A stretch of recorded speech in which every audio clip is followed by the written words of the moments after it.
So Ron, what do you what? Let me ask your thoughts on this, because there was a new post about Bernie and Biden's climate. I think what's it called? Focus group or committee or climate task force, team building exercise, HR department. It's one of those. What do you think of this climate change team building exercise and the addition of AOC saying that we should have the door open for nuclear energy? I think that if the door's open for nuclear energy, we need some wind to come through and close that door. That's my personal take. Yeah. But don't you think this team building exercise is really, I mean, this is the kind of incremental centrism that we need right now? You know, I think that, because I was thinking about this today, because I know the Sunrise Movement has been putting out like statements, and a lot of these organizations, they've done really well mobilizing communities. And I think that's what needs to continue, because it's one of those things where you need to just operate under the assumption that you're not necessarily going to have an ally in the White House, because that's going to be the reality. Whether it's Trump or Biden, you're not really going to have an ally in the White House. So you have to kind of seek alternative ways to keep moving forward. And, you know, I remember when Bush was in office, that was when you really saw the start of like cities trying to make efforts to green themselves more so than prior years. And I think there were a number of reasons for that. One of the reasons being people were starting to really, start to wake up to climate change. That was part of it. But I think another part of it too was that they realized, they didn't have an ally in the White House. And, so they knew it was kind of on them. And they started doing some things for the better. They were small steps, sure, but they were at least taking initiative. Then Obama happened, and I think a lot of people went to sleep.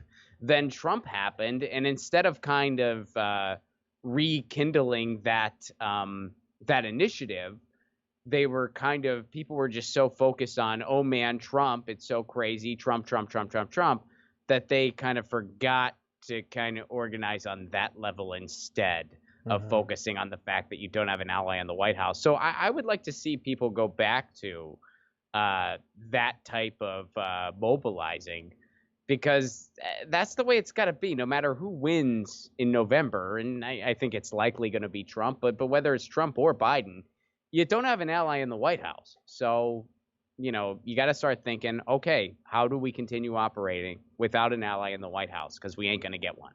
And you don't have an ally in the democratically controlled Congress.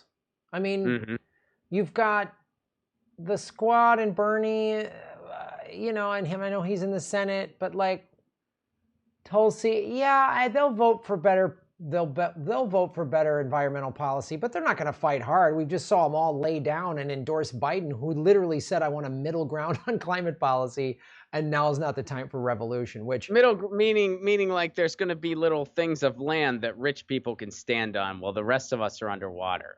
Yeah, exactly. That's middle ground. The middle ground. Like, so Florida will be underwater, but the Hamptons will still be fine.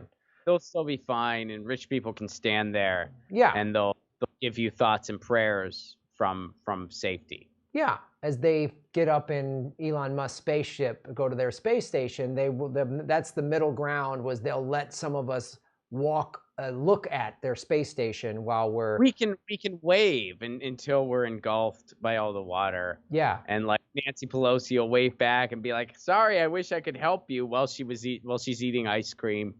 And they're like, "We're trying to do something about this. I mean, we're on the ship, but we're telling the Republicans that they're mean." So I tore up a sheet of paper. She'll like yell that down. She'll be like, "I tore up a piece of paper. I clapped condescendingly. Am I your queen? I'm sorry you're drowning. I do feel bad. I have kids and grandchildren. Yeah. I'm relatable. I'm relatable." I think it's important though, because, you know, I do agree with Biden when he's like, now's not the time for a revolution, because throughout history, revolutions always happened when everything was going great, right? Isn't that typically right? I mean, usually they happen at places like the Hamptons, Yes. and you know, The south of like really France, like golf clubs yeah. are big places where they're like, we gotta have a revolution. You know, it's you know, when you think about the Workers' Party, you know, of times past, and in populist movements in the late 1800s, it was everything was going great. And, you know, the robber barons were treating everyone wonderfully. Everyone was sharing. Everybody had everything they needed. And they were like, well, how can we make this even better?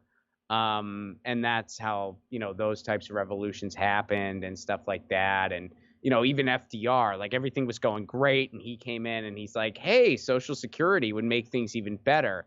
And they were like, sold. And then then Reagan came in and he was like, yeah, let's rein some of this in because things are just so awesome. And I think that brings us to present where everything's fine. Yeah, well, because I mean, if I'm not mistaken, didn't the civil rights movement start at a gated community in an expensive neighborhood? I mean, it's probably where it was born, right? I mean, I think they all kind of started that way. I know that, you know, I think that specifically was actually a focus group. That I think it started like right after they did, I think, the first episode of Mary Tyler Moore, and then they started the focus group, and I think that's how that happened. I could be mixing up my timeline a little bit, but if I remember correctly, that was you know, and it was just like, hey, what if we did a thing? No, I think it was like they did that focus group saying, you know, black people are treated as second-class citizens, and then the networks went, we gave a white woman her own TV show and we fixed it. So it was like, who can turn the world on with a smile? See, stop complaining, everything's great. Yeah. Yeah, it's so fantastic to watch I don't even follow these Democrats anymore. And anytime they put some tweet out, you know, Ilhan Omar was like, war is awful. And I know this because I came from a war-torn country. And I wrote, great point. Then why did you vote for Joe Biden, who, when he was vice president with Obama, dropped more bombs than Bush? Like, Did she get back to you? Nah, she hasn't. It's weird. She didn't retweet. Her staff isn't. None of them have wanted to come on the show. And I started calling them all sellouts. None of them want to come on my show. It's weird. I don't know. Yeah, I don't know. I think I've said this on your show before, and I've said this definitely on mine a few times. I'm at the point now where I feel like there's like a ministry of appeasement, and it's like in our government, and they don't talk about it, and it's just a bunch of elected officials on Twitter tweeting nice things that they're not actually going to fight for. Yeah. And I'm just like, I'm done. Like, I'm not gonna like your tweet. I'm not gonna like, well, if you like it and retweet it, they'll see it. No, I don't know. No, because you know what's still more effective is calling your congressperson and calling your representative and flooding their voicemails and flooding their emails. Don't like their tweet. Don't pat them on the back. Don't stroke their ego. Every single tweet a politician tweets out, even if it's a nice thing that sounds good on the surface, it should still be ratioed, because nobody should like it. They should just respond and be like, okay, and what are you doing to make this a reality? We need direct payments of $2,000 a month. Okay, how exactly are you fighting for this? Right. Because so far, I mean, all these stimulus bills, you know, Democrats have just rolled over or just started from a compromise point already, or both. So what are you doing to change that? Concretely, what are you doing to change that? Not just writing a nice thing, not just putting out a nice tweet, not just writing some bill that you know is never going to get taken up. What are you doing to force that type of policy right now? Yeah, because I'm so sick of reading their tweets about this injustice or that thing, or we need to fight for that. I'm just like, shut up. Like AOC has 6.3 million Twitter followers, and she's still buckling to Pelosi and the corporate establishment and backing Joe Biden. Like, when she endorsed Joe Biden, I watched that video, whatever it was, a month or so ago. I could tell she didn't believe what she was saying. Like, I could tell.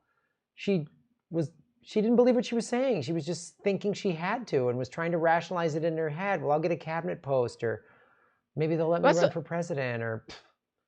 That's why you know, and that's one of many, many reasons why we need another party. Like, we just need an alternative party.